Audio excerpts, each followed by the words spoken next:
the mic and we're so glad, talking ball and all we had, never gonna leave you sad. Swinging hard, we take a shot. Every game we hit the spot. Fuck the Mets, we say it loud. Good afternoon, good evening, good morning for those of our fans overseas. This is Drug Fills Fans on Tap, episode number 119, if you can believe that. Brought to you by Fishtown Iced Tea. Got to talk about Fishtown Iced Tea. This isn't your average canned drink. This is Philly in a can. Smooth, strong, and built for game days, tailgates, and bad decisions that turn into great stories. I've had it flowing at the DPF garage, and trust me, it delivers every time.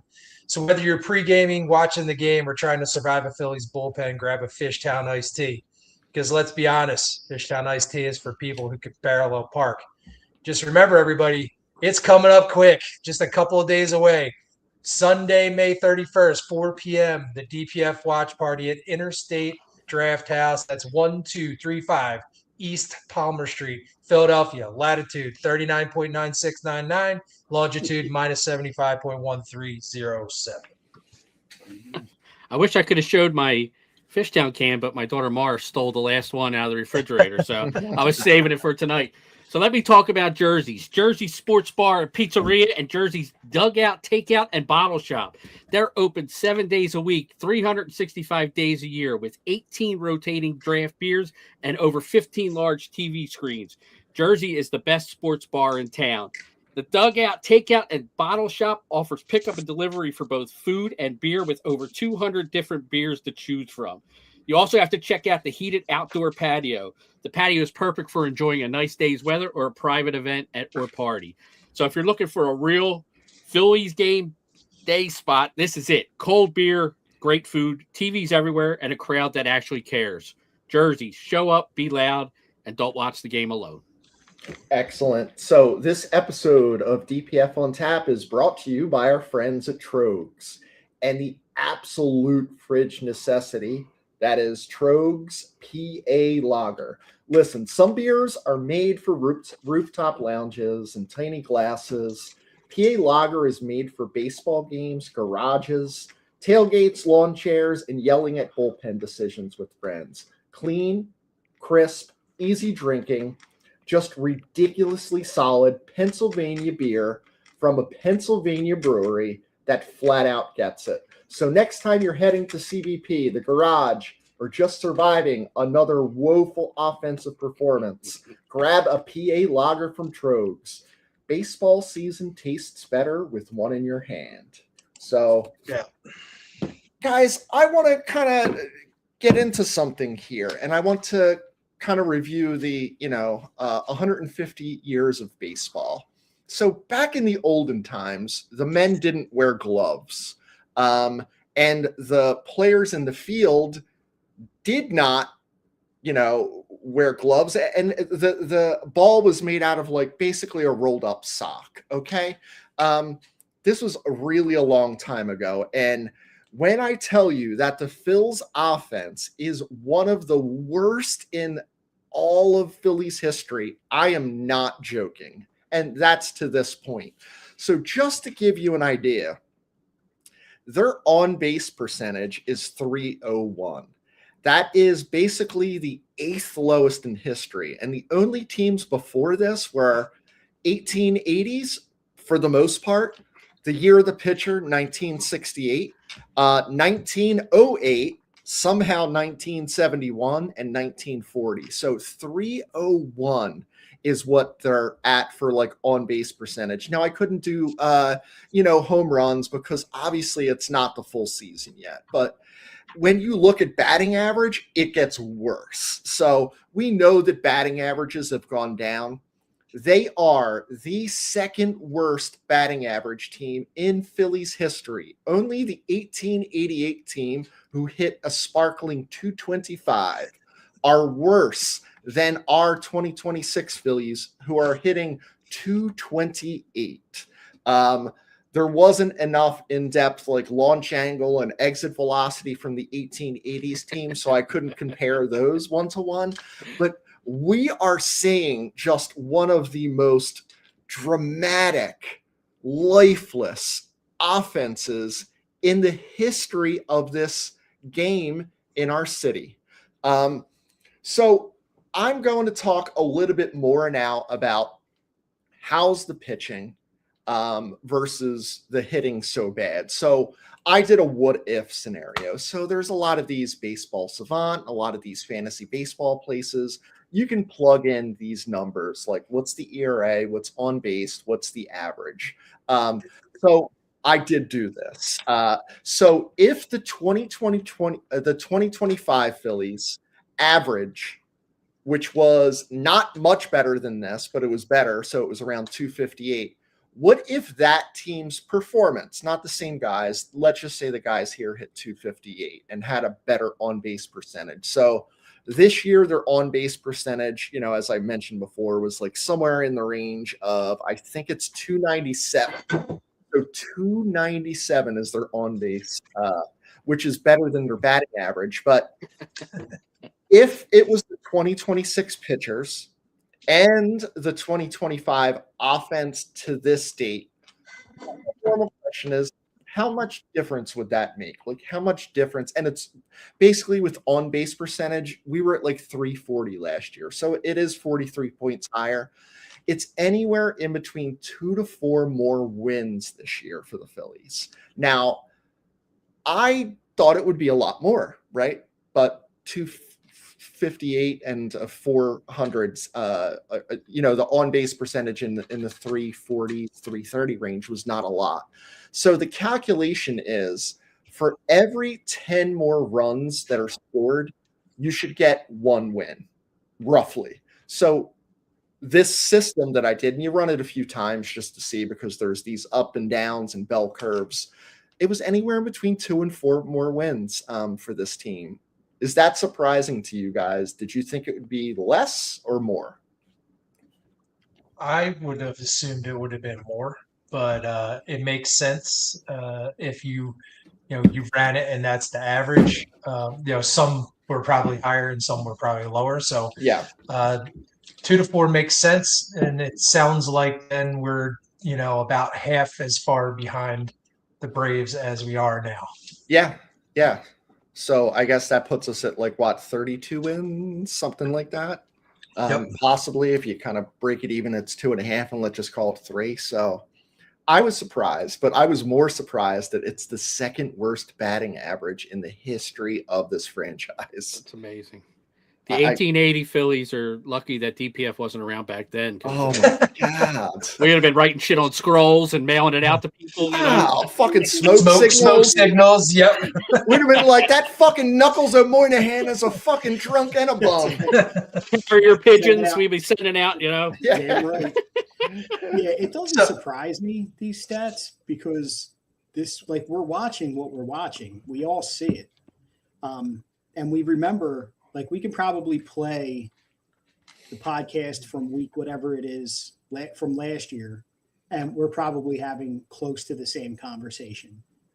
It's just a couple different names that have changed, but man, this is going on 4 years now of just 5 years of just completely underachieving fucking offense, and it's so goddamn frustrating. It's amazing that it's the same issues and it's the same players and it's the same batting coach. How does this happen every year, guys, when everything's the same? I'm so surprised things haven't changed. K Long is one of the best in the game, though. Yeah. Well, it's only when he can pitch batting practice left-handed to the guys, apparently. I don't know. So I put as much blame on K Long when he gets in the box and he swings the bat. I mean, he can only point out to these guys what they're doing. They need to make the adjustments. And these guys are set in their fucking ways, and they're not going to change. And that's the problem. I mean, you fired a hitting coach, great. You bring in another hitting coach. These guys it's not going to change these guys. They tried to change Garcia, and I think, he's the same guy. Two something hitter, limited power now. They are who they are. I mean, I just hope that they don't try and change. Crawford's struggling now, but don't change him, because what he does works. It's worked in the minor leagues, and leave him. But I don't know. I blaming the hitting coach to me is like blaming the shooting coach for guys missing foul shots. If you can't do it, you can't do it. You know, I mean, it's just. Kruk has been pointing out about Crawford too. If you've been watching the broadcast, Kruk has been pointing out that Crawford's been popping out a little more often, and he's like, just hit the ball on the ground, young man. Like, just just beat the ball softly to the left side of the infield and run. Yeah, and it's like they got him trying to do something different. And I'll talk about I'll talk a few of those new age stats a little later when it comes to the bench. But that's what I'm saying. Like Fire K on. Like, this is a philosophical problem. This is what this team believes in when it comes to hitting, and it's it's not just one or two players; it's everybody. Yep. Yeah. So I mean, like the hitting clearly and base running to Robert's point there has been god awful, and I just wanted to talk about a little bit about the month that a couple of pitchers have had. One of ours and another gentleman named Jacob Mizrowski, because these two guys had this almost the same month of May. And Sanchez clearly helped our cause in May to kind of right the ship. So I'm just going to go through some stats. And then at the end, I want to see, because they're both going to be considered for, NL pitcher of the month. And I want to get your guys' opinion on that. So, let's see. I'll go with Jacob first. He started this whole season in the off season, right? So his major league debut was last July, and what he kind of garnered from his time in the big leagues is he needed to concentrate on strengthening his lower half, and so he concentrated on that. He went up actually 2 gene sizes of pure muscle, is what the article I read said. It's paid off, right? So since stadiums were standardized to track pitch velocity in 2008, this guy Miz, they call him, has 5 of the top 10 games with pitches thrown over 100 miles an hour, and he's number 1 by 10 pitches. So the other day on 525 against the Cardinals, he threw 57 out of 96 pitches over 100 miles an hour. Jesus Christ. Eight of those pitches were 103 miles per hour or better. He didn't hit 104. His top was 103.8. So along the way this month, he had the Brewers' 3rd longest scoreless inning streak with 29 1/3 scoreless. He was the first pitcher in Major League Baseball this year to hit 100 Ks, and he lowered his ERA overall to 1.83. In the month of May, it was 0.29. He gave up 1 run. Wow. By the way, I said he had 5 of the top 10 games. There's another gentleman who has the other 5. His name is Hunter Green in 2022, and 4 of them, and 1 in 2023. So there's only 2 guys in the top 10 with over 100 mile per hour. So the guy had a hell of a May, right? And so any other May, this guy is the NL pitcher of the month, right? But let's talk about Christopher Sanchez. He might have just had a little bit better month than Miz. It's been well documented in and around Philly and on this podcast, not nationally though, but that's another story for another time. Let's break down his month. 44 and 2/3 innings, 25 hits. 37 and 2/3 innings pitched this month, and he carried over some time from April. 25 hits this month, 3 walks, 45 Ks, so 504 pitches and 0 earned runs with a 0 ERA in 5 starts. He broke the 115-year-old Phillies' consecutive scoreless innings pitch streak held by Grover Cleveland Alexander since 1911. I'll say that again. Since 1911. That's nuts, guys. And we got to see it. Currently 7th all-time with 44 and 2/3 scoreless innings pitched. There's a guy named Sal Maglie from the Giants who has 45. Carl Hubble has 43 and 1/3, also from the Giants. Greinke from the Dodgers not too long ago at 45 and 2/3. Bob Gibson in 1968 that Chris was talking about, year of the pitcher, 47 innings. Don Drysdale's number 2 at 58, and we all remember Oral Hershiser when we were younger with 59, who's the league leader. So while this guy Miz has an unbelievable month, I think Christopher not giving up any runs has just a little bit of an advantage. Now they could go I guess, pitchers of the month, but so be it. So what do you guys think? I think they love the speed of the Miz, and the Miz wins May, just because based upon if they're the same and the guy's throwing 57 of 97 pitches over 100. I don't know. I think they're gonna nod to him on that one. And it's sad because Sanchez lost that one game, or didn't lose it, but he didn't win it. It was nothing, right? And that could have been another win and tipped him over. So.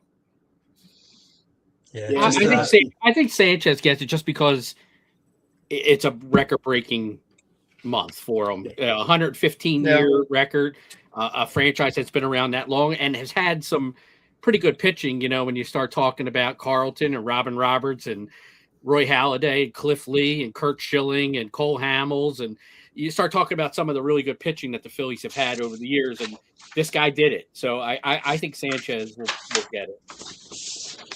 I threw a little poll up. Is Sanchez's run the best pitching we've ever seen in our lifetime? I think I threw that out there on our text thread the other day too. So, you guys can comment on that if you like. I mean, it's a hell of a run. It's got to be up there though, right? I mean, it's early in the season. I mean, it's early season, May baseball. But it's still a hell of a run. Like, I mean, I'd love to see him have this kind of run in September and October. But it's nice to say it now. I think as far as the pitcher of the month goes, I think he gets it. Although what Mizorowski did is fucking impressive. It's amazing. Like the fact that he's not a closer and he's still hitting those numbers that consistently. That's nuts. How many innings did he throw, Mike? Let's see. He did 29 and a third. And Sanchez was how many? 37 this month. Yeah, that's huge. 37 and a third. It is, and I think that's the hard throw, right? You're not gonna. I don't think you'll go that deep in games when you're throwing that many pitches, 100+ miles an hour. You're going. That's full throttle every pitch. Max effort every throw. Pitch. 7 innings, 6 and 5.1. Well, that one game he threw 96 pitches, 57 of them 100 miles an hour or better. That's crazy. We think back to like Cliff Lee, but also like let's go to 08 with Brad Lidge. Like he gave up runs, but the dude had 48 in a row. So like even like that just shows you like what Sanchez did and how enamored we were with Lidge going 48 for 48. Yeah, and this is better. I mean, think about yesterday, too, the first inning. I mean, Bohm lays back on that ball, ends up being a hit. Yep. Then they pick the guy off. He's on second with no outs, and Sanchez pitched around it, got out of that inning. Like the guy just doesn't have a heartbeat. I think he might be more calm than Ranger Suarez, like it doesn't change. He just goes and attacks guys. His changeup is like, maybe Miz's fastball. You can tell someone it's coming and they still can't hit it. I believe that's true for his changeup. Yeah. I think you can say, listen, sit back. It's going to be a changeup, but it moves so much. Yep. It's amazing. Now, and it's good versus either batter, left or right. Yeah, nobody can hit it. And that's what I'm saying. Like his changeup versus like Rangers changeup when Rangers is on. Mm-hmm. I still think Sanchez's is better, but Rangers was pretty fucking good. But that's his out pitch. That's his like go-to. And you see him throwing, sinkers and fucking like when he throws a curveball, it's kind of weird because it's not his favorite pitch. Bad load Bob checking in? Yeah. He's like setting somebody up. Who's that? Bad load Bob. All right. Welcome aboard. All right, guys. We're gonna kind of shift gears here, and we're gonna talk about one of our favorite players who is now a former Philly. And we're going to talk about Nick Castellanos because the Phillies just played 3 in San Diego. I think they have 3 in LA coming up, and then San Diego comes here. So we'll get another opportunity to talk about this. We'll probably get to see Liam on the TV if he's out of school by now. But Castellanos, before the Phillies played him earlier this week, I think it was Monday, they made sure, and this was the San Diego media, made sure that they asked him some questions about his departure from the Phillies. And, we all know the story that they kind of didn't say shit to him. And then the day before or the day of, whatever he was supposed to report, they said, don't bother, which is kind of fucked up, but it's also kind of funny because it's Nick Castellanos. But so they asked him, what's your take on that? And he says, his quote was, what am I going to sit here and think about this stuff and be playing judge and jury? I could do that, but it's not going to help anybody or make any situation better. And he didn't say it's not going to help the San Diego Padres. He didn't say it's not going to, you know what I mean? Like he didn't point that out. He just said it's not going to make anything better. He said, and they handled it how they handled, meaning the Phillies.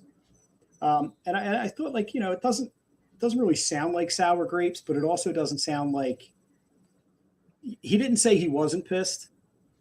So it's kind of funny. And then they said, what's made adjusting to this role? Because he's doing exactly what the Phillies were going to ask him to do anyway. This is you're going to be a part-time player, and the only reason he's playing right now is because Tatis is playing second base. Yeah. So if Tatis was he'd be sitting on the bench waiting, pinch hitting and shit. Presidentes. Yeah. So he just says, they're good. What's the difference between 26 and 25? And he goes, communication, that's for sure. And he's like, you can fill in the blanks on that one. And it was just like, dude, now that's a shot. And what's the fucking point of that? The guy is slashing 186, 218 on base. This is comical. And a 336 slugging, right? For a 555 OPS, 4 homers. He's got 19 RBIs, which isn't terrible. And he's striking out 28% at a time versus 24% when he was with the Phillies, 23% career. The dude, fuck it. What do I care? The dude's a bum at this point, right? He's not good. He's not fucking helping anybody win a championship. I mean, Rob, with those numbers, I'm considering that an upgrade in rate. Well, he's starting too. And see, that's going to lead. You're teeing me up, Chris, and I love that. Do we even care at this point? Do we even care what he says? And do we even care because we got a guy who plays exceptional defense, but is a fucking god awful hitter right now? The guy swings out of his shoes every single time. Twice or whatever. He takes 2 pitches. He steps out of the box. He comes in. He fucking takes. He does not get cheated. He takes these gigantic hacks, and he strikes out, or he pops out, or he grounds. The dude's not getting on base, and I can pull that up real quick. Does anyone believe that he's not on PEDs with how huge he is? Is it possible to do that without PEDs in the way that he is? Honestly, I find it hard to believe. Yeah, me too. Especially, he's got the big head too. He's got a giant head, dude. Well, the fact that he's not hitting the ball means that implies to me that he's lacking hand-eye. He's lacking bat speed, muscle memory. Maybe not bat speed because he swings hard as shit. But he does swing hard as shit. And if he makes contact, exit velocity is going to be out of this fucking world. Well, however, dude's not making a ton of fucking good contact. So I think Jake's been drinking, guys. Just saying. His on base is 287, which puts him 7 out of 16 players. Oh, they had Joan Duran listed on here too, so his on base percentage might be slightly higher. So do we care? Do we care about Castellanos? Nope. Exactly. The media picks this shit up and they start talking about it, and now I picked it up, so I'm talking about it. They just want him to be a dick, and he wasn't a dick at least, right? Because he can be dicks to reporters. He was not a dick. Exactly. He was a little passive aggressive, but he wasn't awful. He wasn't like he normally is. I think because Thompson's not here anymore. I think if Thompson was here, he probably would have dialed it up. Mm-hmm. And they asked him about that, and he said, Mattingly, right guy at the right time, or something like that. He's the right guy for the right job. And it was Castellanos likes managers with playing experience, right? That was his biggest knock about Topper is, he never played in the big leagues. Kevin Long never played in the big leagues. Why should I have to listen to, two guys that never played, and I mean, I think if you look back on the whole Castellanos saga, he never wanted to be here. I mean, there's stories out there when the Phillies made him the offer, he was telling his agent, find somebody to match it. He was desperate to go somewhere else. Yeah. He wasn't going to be the star when he came here. He knew he was coming to a team with Harper and Schwarber, and he was at the best going to be third fiddle in that lineup. Where was he before and successful? Right, the Midwest, where they're like. Detroit, Cincinnati. He was like one of the best players on a shitty team. Yeah, exactly. Yeah. I mean, I admit when they signed him, I liked it. I actually liked his signing better than Schwarber at the time because I thought Castellanos was a better all around hitter than Schwarber. You knew Schwarber was going to hit home runs, but he was going to hit 220. I thought Casty would be more of a 280 hitter with the 20 home runs and RBI. So I was like, that was the kind of guy I was looking at with the better average and still give you some pop rather than the all or nothing Schwarber. And when I got both, I was like, oh, yeah, you got the best of both worlds. You got the slugger and you got the better all around hitter. And it just never, he had a couple big home runs in those Brave series, a couple years ago, and he had a little bit of a flair for the dramatic at times. Castellanos, a few moments, yeah, but as a whole, I mean, what the Phillies paid him, it was a disappointing 4 years here for him, and I really don't care about him. But talking about Castellanos and right fielders and our outfield in general, our outfield's pretty bad. Luckily, Brandon Marsh is having a really nice season. Crawford started out pretty good. He's been in the struggle. He's had a couple patches here where he struggled, but he's a rookie. You got to expect that. But you had Garcia get that dreadful 1 year, $10 million contract from the Phillies. You get that. It's like the kiss of death on your career, I think. And he's lived up to the kiss of death for his career. He's so I wanted to take a look. It's never too early to start looking at guys who may be available at the deadline. You got to figure the Phillies right now are one game back in the wild card. So they're right in the hunt now. They've worked themselves back into the picture. So I'm going to throw out a couple. We'll talk about that later, Steve. Thank you. I'm going to throw out a couple of names that have been, searching the interwebs, may be available at the trade deadline. Nothing here really jiggles your balls. Nothing really. Yeah, exactly. That's a perfect way of saying it. But the top of the list is a guy we've talked about a lot of times, like Jarren Duran from Boston. Boston's got a pretty crowded outfield, but he's having a shit year, fellas. 198 batting average, 633 OPS. Not really doing much. That's the guy. That's the one guy on the list, Wally, that maybe excites me a little bit. So Buxton, 258. He's got 16 home runs right now and an 886 OPS. He's by far I'm getting some blood flow now. There we go. Little jiggle. Joe Adell. He's a guy who's kind of he's a big power guy with the Angels. He's got 30 plus home run potential, athletic. He's kind of got the strong arm. He's a good outfielder. He's kind of like Garcia out there in the outfield. Right now, he's 245 with 8 homers and a 684 OPS. And 3 home run steals in one game. Remember that? Yes. Yeah, exactly. A couple other names, some older guys. Lourdes Gurriel, 228, 1 home run, 589 OPS. A guy I loved, and I would have loved him 5 years ago, Brian Reynolds from the Pirates, but he's having a half decent year, 256, 4 home runs, 768 OPS. Another guy that was with the Angels a couple years ago and had a real nice year, Taylor Ward. He's with the Orioles now, 250, 2 home runs, 754. I don't know who just put Austin Hayes up there, but he's on my list. White Sox, 233 with 1 home run and a 576 OPS. How about this one? This one, I don't know if it'll be any good outside of Colorado, but Mickey Moniak, 280, 12 homers, 28 RBIs, and 942 OPS. Is it reunion? Is it all Colorado? Yeah. Is that that stadium? Pumping up those numbers. I didn't do his splits to see his home and aways, but 942 OPS is impressive. This one shocked me that this name was out there. O'Neal Cruz for the Pirates. 265, 11 homers, 790 OPS. But apparently, there's rumors they're looking to possibly move on from him. He's a head case, I understand. A little Chris. bit, yeah, a little bit, but he's only 27 years old. That's a little, a little early to give up on a guy. Another guy, really good outfielder, not much hitter, Bretton Doyle from the Rockies, 207, 1 home run, 549. Another Red Sox. This guy was interesting. Weiler Abreu, 287, 6 home runs, 788 OPS.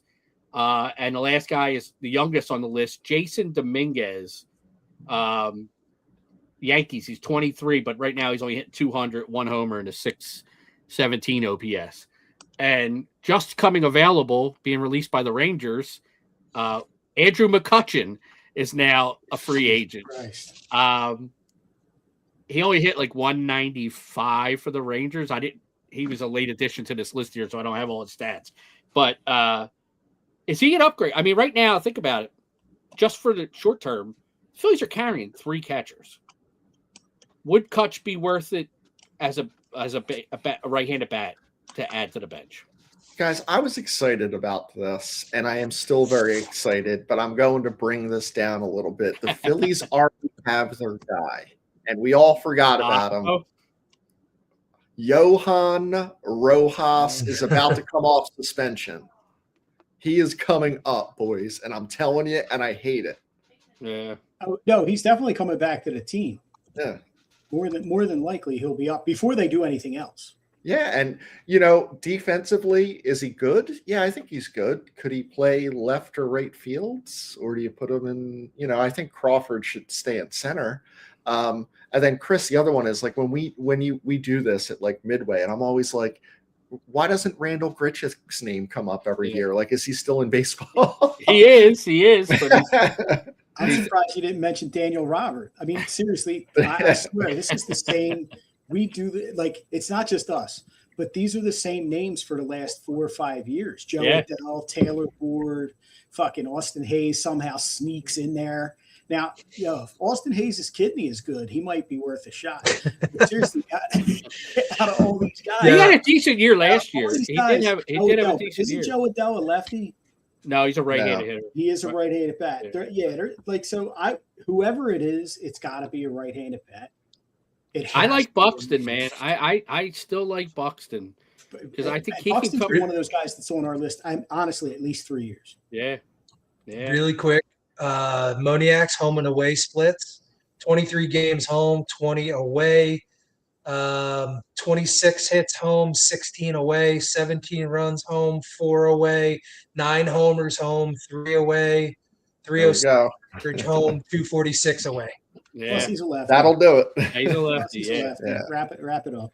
Yeah. And they're never going to who drafted him? Was it Clentak? Probably was, right? I think it was. Yeah, I think so. Okay. Because I was like, if it was this dope or someone who's on the staff, they're never going to bring him back. He'd give him a huge deal. Bring him here, fucking extend him. Brian Reynolds is an interesting name. I've always loved Brian Reynolds, but I'm 5 years past loving Brian Reynolds. Well, and that's just it. He's 31. Yeah. And I don't know that the Pirates are going to trade right now, until they're out of it. Are we going to bring up Trout too? Because people want to hear, do we think Trout's coming here? I don't think the Phillies are taking that money on. I don't even know if I would want to. Is he having another good year? I don't know. I haven't paid any attention to him. I think he's like 248 or something right now. He's got some pop. He's got some home runs. More home runs than Garcia. Bryson Stott's got more home runs. At this point, Mike Trout, he had a couple hip replacements and shit. Yeah. Roman Quinn was wishing he was right-handed and not injured at the moment. Dude, when we were at the fucking Iron Pigs game, Roman, they have that mural out in the back with all the players that used to play there. And they got a big feature on Roman Quinn. I'm like, Jesus Christ, guys. Yeah, I saw you put a Band-Aid on his knee. That was funny. That's weird. DPF Band-Aid. Surprised it didn't already have with your own money. A cast or something on his elbow. Human money. It was with my own money. Your own human money. That's awesome. Speaking of human monies, seriously, guys, if anybody out there it does woodworking, get in touch with Chris. The DPF Garage needs a new bar top, and from what I understand, he is paying actual human monies. Human money, and everyone likes to work on their wood. Hardwood. Hey, I wrote that, didn't I? Yeah. Guys, I want to talk a little bit about someone special and close to our hearts. Aaron Nola. After the last game that he had, there is like this outpouring of Aaron Nola love, and we continually outpour hate for the last 3 seasons. But I want to explain why, and credit is due. He pitched properly, but I want to specifically delve into why he did, and some numbers on his pitches. So his 4-seam fastball is the worst in baseball. It gets hit the hardest. It has the worst average. It has the worst OPS. He was throwing that 29% of the time and getting murdered 29% of the time if it was a strike. 100%. Now, 358 100% of the 29%. Yes. So and it even went into his fastball, the 2-seam, which he doesn't throw as much, but he was like kind of ranked way into the poor, and the 4-seam was like almost off the charts. Like he set the precedent for the lowest. Now, what did we see this last game? His breaking ball, by chance, you look at the numbers, like it's incredibly good. It's incredibly not hit a lot. It ranks in the top 98% of pitches against on base percentage, average hard hit rate. So what did he do? He finally was like, you know what? I'm going to pitch backwards. I'm going to throw first pitch curveballs. I'm going to throw a curveball on 2-0. I'm going to throw a curveball on 1-2. I'm going to throw a curveball on 3-0. I think we saw something a little bit different, and maybe it took a while for him to understand that he can no longer rely on that fastball to get strikeouts because it's not moving in the way it did. His bread and butter at one times, guys, was throwing it in on the right-handers, and it would kind of like, come back over the plate. It's not happening, or they're murdering it. But the curveball, like, it was outrageously good and outrageously effective. Thoughts on this?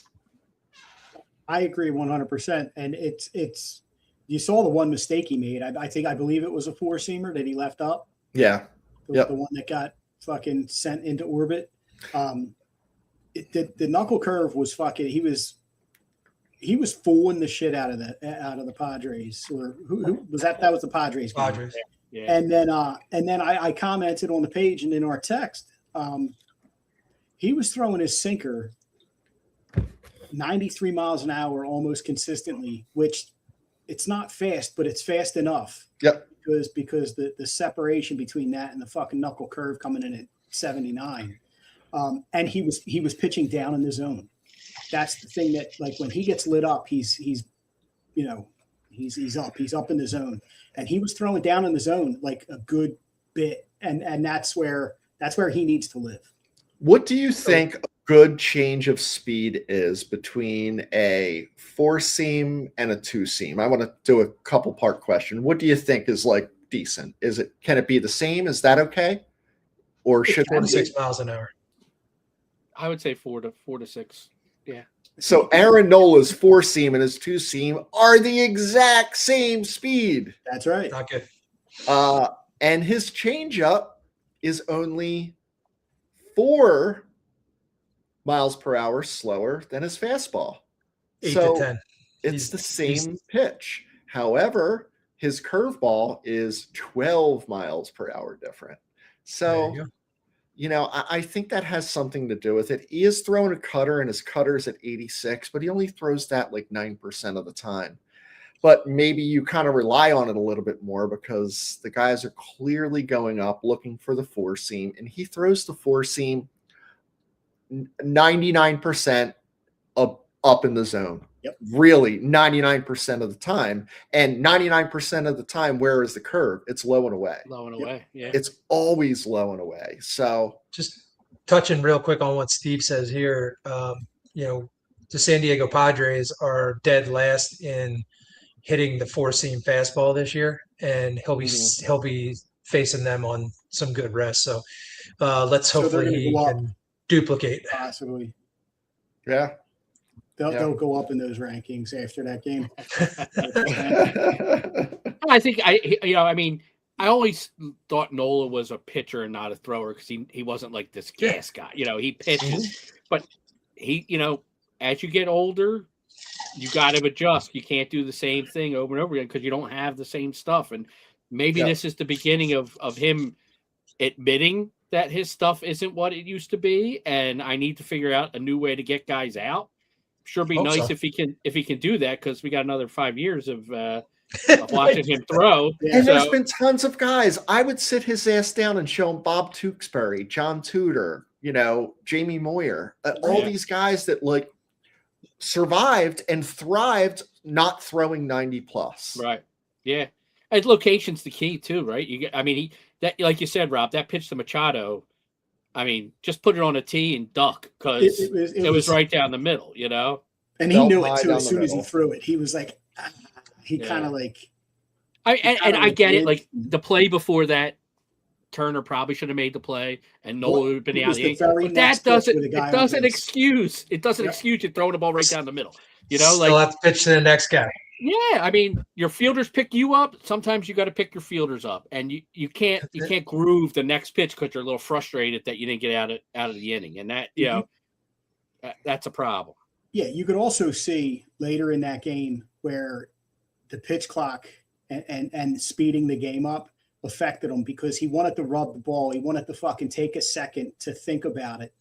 And he's sitting there rubbing it. And it was like, okay, I got to get back on the rubber. Like I got to set up. And you can tell that the way that he used to work and he's adjusted. He adjusted for a little bit. And now he's kind of, we don't know. But you can see him thinking about it. And that's, you don't really want to pitcher up. I'd rather have him take a ball than throwing right down the fucking middle. Yeah. Right. Take ball one. Or do I need a new ball. Yeah. That just restarts the clock. Seriously, my pitch comp's fucked up. Yeah. Something. I think I'm all out of positives for Nola, so that would be it for the year. So we could move into Sorry, Steve's proud of you. Steve's proud of you. Steve. Nice job. Yeah, so it looks like we're getting Painter for Sunday's watch party. So let's talk a little bit about his year so far. And I've named this segment Prospects or Suspect. I think we've said that a million times on this podcast over the last 118. But I just want to break down his performance so far this year. 10 appearances, 9 starts. Remember, this guy was untouchable. We could not trade him for anybody. Didn't matter if it was the best player in the league. He's 1-5 in 9 starts. He's got a 5.40 ERA. He's got 40 strikeouts, 16 walks, 50 innings pitched, 57 hits, 30 runs, 7 home runs allowed, and a 1.40 WHIP. So I found that Savant, and now I go there all the time and I start looking up things. He has hit 13 barrels. That's 8.1% of his pitches are barreled up, or 0.5% higher than the major league average. So he's not elite there. Barrels per plate appearance is 6. The Major League Baseball average is 4.9. So he is 1.1% above that. Again, not performing fantastically. His batting average against is 262. Major League Baseball average 243. You guys will begin to see a pattern here. Slugging percentage 433. Major League Baseball average 408. K percentage 18.3. Major League Baseball average 22.2. This one he's doing okay in.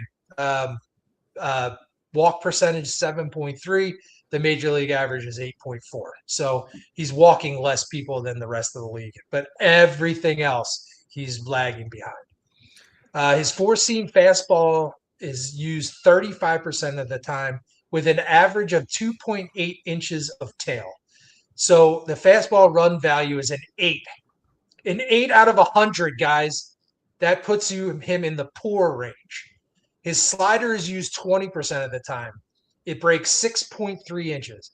His breaking ball run value is 62, which puts him right in the middle of the average. His split finger is used 13% of the time, 10 inches of tail, and his off-speed tail value is 67, which puts him right in between and good. And his three best categories on Savant are average exit velo, where he scores a 72. His average exit velo is 87.7. His fastball velo scores him a 77, which is 96.2 on average. And his chase percentage is his best stat on Savant at 82 out of 100, 33.9%. So in my opinion, what this tells me, it's Andrew has a lot of life on his fastball, but it's straight as an arrow. He needs to figure that out. Either command it better or learn how to move it around, gain some movement on it. Until then, he should lean heavier on his slider and split. And I still would have traded him for a haul when his value was higher. Thoughts on that? I mean, they're going to ask for him with the Buxton. Yeah. See ya. I just don't know who the Phillies have. Who's in the? They have no No one. They have no one. They have no. Let's shoot her. And Bring up Wood. I don't care, dude. What happened? What happened to Shuger? They haven't used him in 3 weeks. I haven't seen Shuger. The guy's got a he one. Pitched the other night. No, he pitched the other night. I don't think he did. I think he did. In the last week, I think he pitched. Yeah, I remember. I don't know. It's been a while. But only one appearance, yeah. But they like Bolin. They keep bringing Bolin in. Straight fastball in this guy's got to change the grip. Yeah, I mean his last Arm two angle. starts haven't been bad. His last two starts have been better. I think if I remember correctly, I was at a brewery when I was watching this, so I don't know how many beers I had, but the defense kind of Sosa and left kind of hurt him his last start. Couple plays, ball down the line, Hoskins double that Sosa should have cut off, and he bobbled it and allowed the second run to score. So I think he's been pretty good his last two starts, but I agree with Chris. It's a straight fastball and it's getting killed, and his command on his other pitches it's not good enough to make up for the straight fastball. Who cares how hard you throw? These guys are built to hit speed other than Mizorowski's 107-mile-an-hour fastball. K versus walk is good for him. It's really good, right? It was 40-16. Is that right, Mike?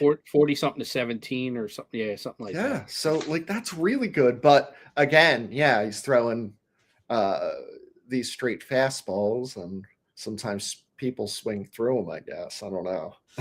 Not many. Yeah. Yeah, 40-16. Yep. Huh. He's only giving up 7 homers.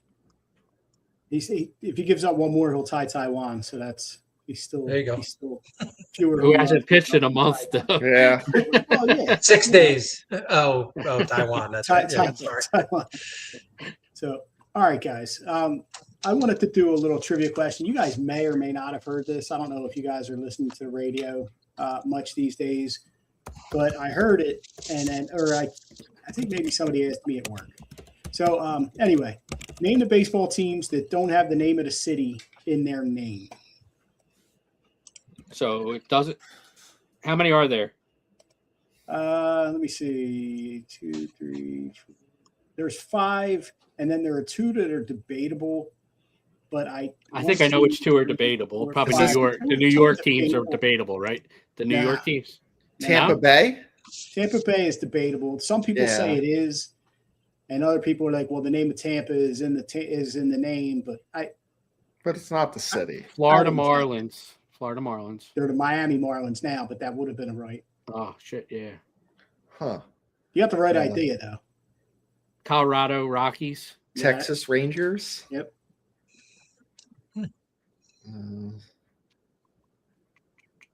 There's how many, Rob? All right, I have 5. Okay. 1, 2, 3, 4, 5. Minnesota Twins. Minnesota.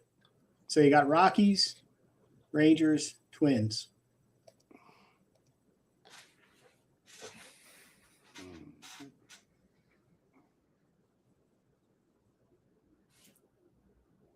You like go down each, you're like, Yeah. Going. City, Cleveland. You know what I mean? That's what I'm doing. Yep. I'm like, all right, Same- let me same go thing. through each one That's of exactly these. what I had to Let's do. go to I city. had to go division by division. Yeah, otherwise I wouldn't be able to do it, or I don't think I could. Washington Nationals. Yeah, I was going to That's another one that I find debatable. debatable. Yeah. Yep. because they have a city council and they have a mayor, so they're kind of like a city, but it's a district. So I didn't include that one. Okay. One is pretty well, and the others. I mean, we know the other one very well, but you might not think of it. All right, AL Central is one. AL Central.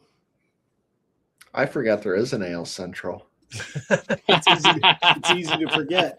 Yeah, I'm like Cleveland, Detroit, Minnesota. They like to smash TVs and smash PlayStations, I think it was.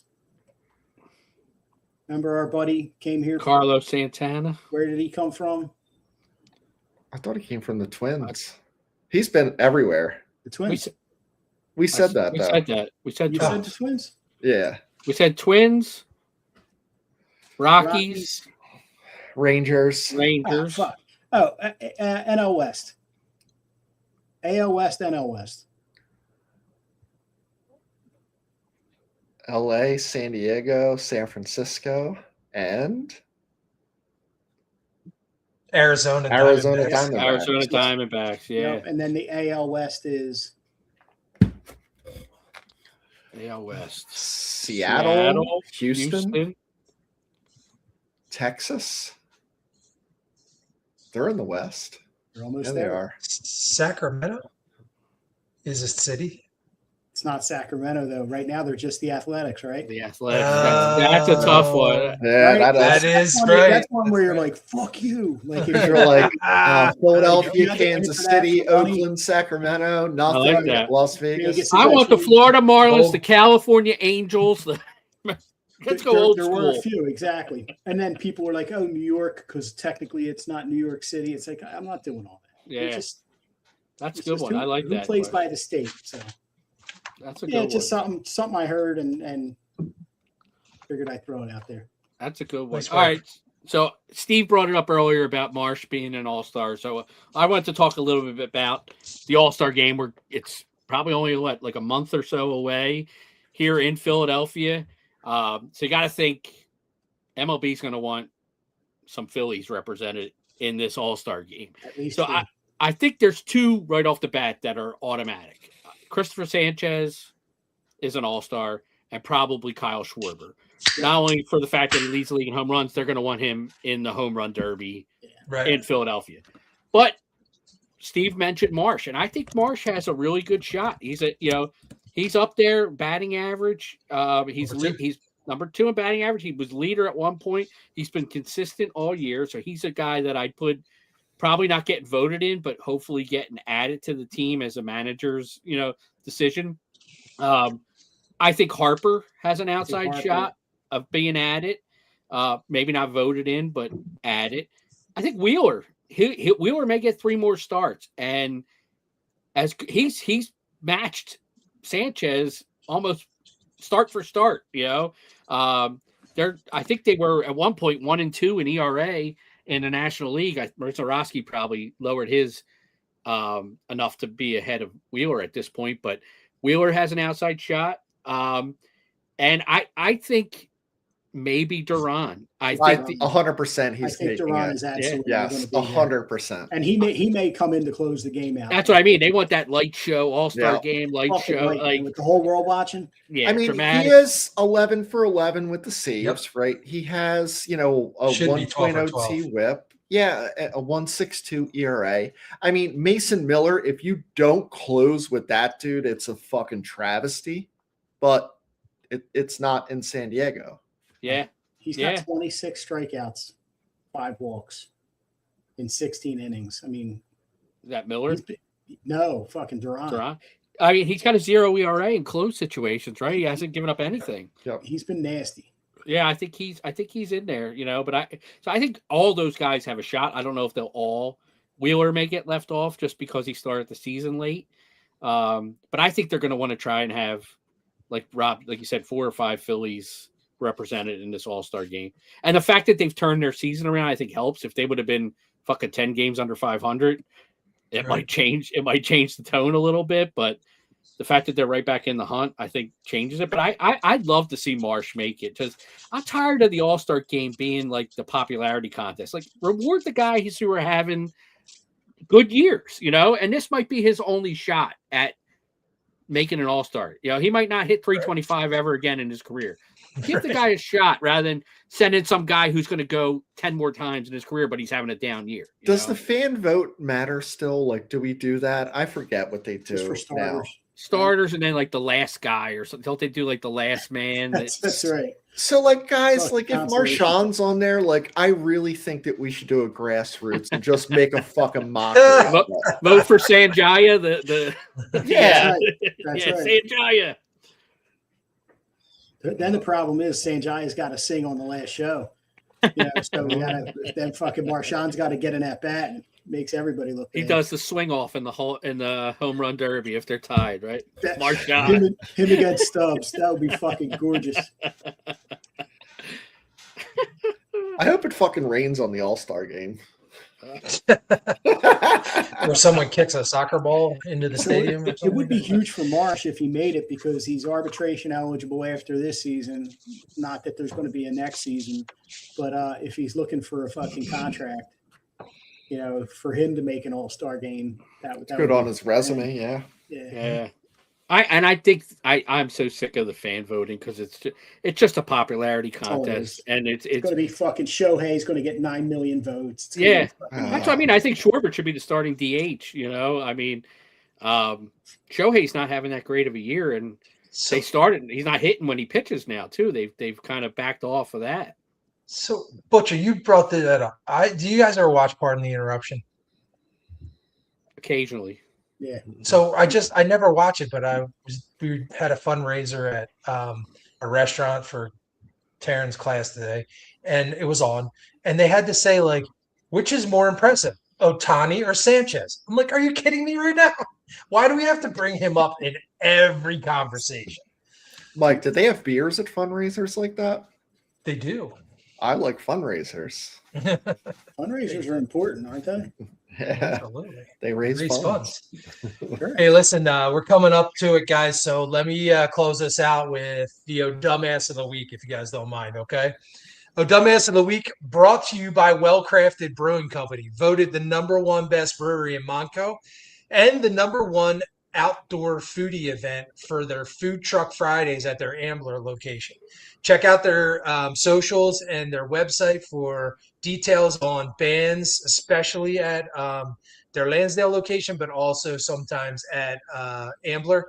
And really check out this Mystic Cow Stout. It's very approachable stout at 5.5%. It's peanut butter and it is smooth and delicious. So check out Well Crafted because they are bringing you the Dumbass of the Week this week. The Dumbass this week, different than Florida, guys. It's from Michigan, believe it or not. So let me set the scene.